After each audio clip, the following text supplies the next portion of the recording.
इंसानियत की दुनिया में घुसकर उसके कच्चे फाड़ देने का काम करने वाले हमारे एलवीस यादव कितने नीच, घटिया और बेहुदा किस्म के इंसान। अच्छा छोड़ो यार, छोड़ो। बता। अरे नहीं, उसके जाहिल फैन मेरी नंगी नंगी फोटो इंटरनेट पे अपलोड कर देंगे। पर मेरा तो फेस ही रिवील नहीं है। ये लौड़ू लोग क्या उखाड़ लेंगे, मर जादू। करो वायरल करो जितना कर। देखो मैटर ये है कि जाहिलों के सिस्टम का मैटर हो गया एक और यूट्यूबर के साथ। पर प्रॉब्लम ये है कि एलवीस यादव की मम्मी और एक लड़की इन्वॉल्व है इसमें। जिसको नहीं पता, स्ले पॉइंट नाम का एक यूट्यूब चैनल है जो एक फ्रेंडली रोस्ट लेकर आते हैं। Kind of yearly recap video, मतलब साल भर में जितनी बकचोदियां हुई उसके रोस्ट। अब पूरे साल इतने कांड कंट्रोवर्सी और जाहिलियत हुई हमारे देश में कि इस रोस्ट में एलवीस यादव का होना बहुत जरूरी था, क्योंकि सांप के जहर की चुस्की तो इसी ने ली थी।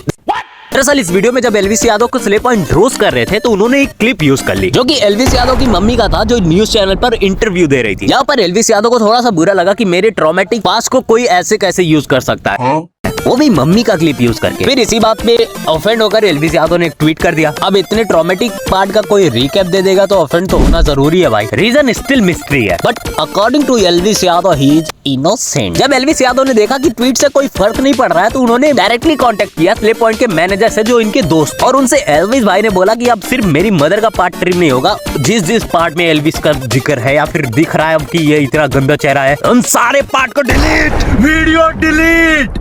मेरा एक पार्ट वीडियो में से हटा ले, नहीं तो इनके लिए ना मुश्किल हो जाए। स्ले पॉइंट ने इसके बाद वीडियो में से इनके पार्ट डिलीट कर दिए थे। पर एलवीस भाई अब क्या बताए, कुत्ता तो भाई। एलवीस भाई ने ट्वीट कर दिया अपनी ऑडियंस को कि भाई अब तुम बिलो द बेल्ट जा सकते हो। अब बात बहुत आगे बढ़ चुकी थी। अब यहाँ से शुरू हुआ एलवीस यादव के फैंस के जाहिलियत का नंगा नाच। एलवीस के टीममेट लक्ष्य ने एक ट्वीट किया स्ले पॉइंट को कि अपॉलॉजी वीडियो डालो, और इस ट्वीट में सीधा सीधा लिखा था कि otherwise get ready for everything. Friendly roast banana slay point को इतना भारी पड़ गया, या कह ले कि स्ले पॉइंट की गौतमी को इतना भारी पड़ गया जितना उसने अपने सपने में भी नहीं सोचा होगा। जब एलवीस यादव ने अपने फैन से ये बोल दिया कि अब तुम बिलो द बेल्ट जा सकते हो, तो वो गौतमी के मॉर्फ इमेजेस को वायरल करने लगे। अब ये बताने की जरूरत नहीं है कि इसके पीछे है कौन, क्योंकि ये पहली बार नहीं है कि इस शक्ल का आदमी लड़कियों को और लोगों को ऑब्जेक्ट की तरह देखता है। क्लियरली अगर कहा जाए तो एलवीस यादव की ऑडियंस इतना नीचे गिर जाती है कि किसी की माँ, किसी की बहन उन्हें दिखाई नहीं, यहाँ तक ये भी नहीं दिखाई देता कि ये क्रिमिनल है। मोहक मंगल की एक वीडियो देखी थी मैंने, जिसमें उन्होंने बताया था कि अगर किसी देश का भविष्य जानना है तो ये पता करो कि उस देश के युवा का आइडल कौन है। मीनवाइल माय प्यारा भारत।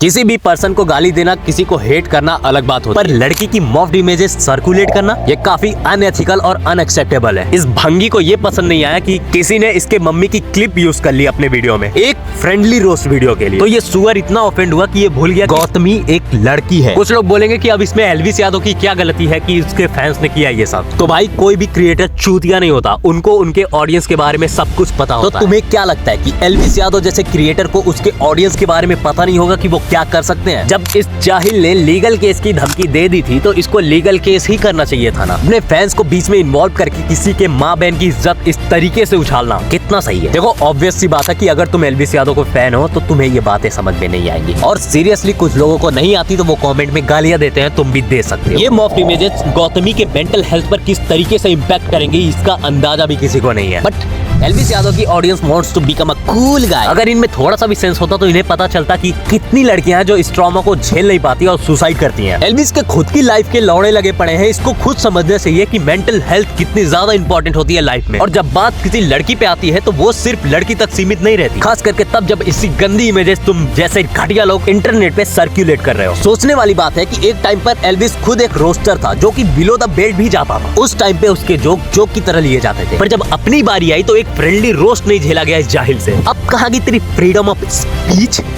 अगर ये नहीं चाहता कि इनके बारे में कुछ कहे तो अपना अकाउंट प्राइवेट कर, या फिर अच्छे कर्म कर। सांप का जहर पिएगा तो ऑडियंस उसको अमृत तो नहीं कहेगी ना। इतना बड़ा इन्फ्लुएंसर है, इसको छोटी सी बात समझ नहीं आती कि you can't control every opinion. सब आपको लल्ला की तरह प्यार नहीं करेंगे, वो भी तब जब आपने पास्ट में इतने सारे कांड किए हो। ये जो सुपीरियोरिटी कॉम्प्लेक्स इसकी बातों में दिख रहा है, ये भूल रहा है कि इसे ऑडियंस ने ही बनाया है। कुछ छेड़ नहीं करा, तुमसे बातचीत नहीं, तुम्हारे लेवल का नहीं, तुमसे बहुत ऊपर निकल तो उसको मत छेड़ो ना भाई। एरोगेंस है आपके अंदर क्योंकि आप अभी रेलेवेंट हो। शायद आप भूल रहे हैं कि सोशल मीडिया किसी एक का नहीं है, बहुत से तुर्रम खान आए और चले गए। ये जो अपने फैन से कोई भी अनएथिकल चीजें करवा लेते, ये ज्यादा दिन तक टिकने वाला नहीं है। तुमको सोच मिल रहे हैं, म्यूजिक वीडियो मिल रही है, तो समझो कि नेचर की कृपा है तुम पर, क्योंकि अंदर से तो तुम्हारे भी आता होगा कि तुम्हारा कंटेंट कुछ ऐसा खास नहीं है। तुमसे कहीं ज्यादा बेहतर कंटेंट, तुमसे कहीं ज्यादा कम सब्सक्राइबर वाले क्रिएटर्स बना रहे हैं। लास्ट में अगर कोई एलवीस यादव का फैन यहाँ देख रहा है तो बस यही कहूंगा कि I don't hate him, this is just a constructive criticism. I hope कि तुम लोग इसे गलत सेंस में नहीं लोगे, और ले भी लोगे तो क्या ही उखाड़ लोगे मेरा। आप लोगों का क्या ओपिनियन है हमारे सिस्टम के इस हरकत पर? अपनी राय देकर जाना और प्लीज लाइक कर देना वीडियो, वरना मैं भी बिलो द बेल्ट जाऊंगा। जो जोगिंदर थारा भाई।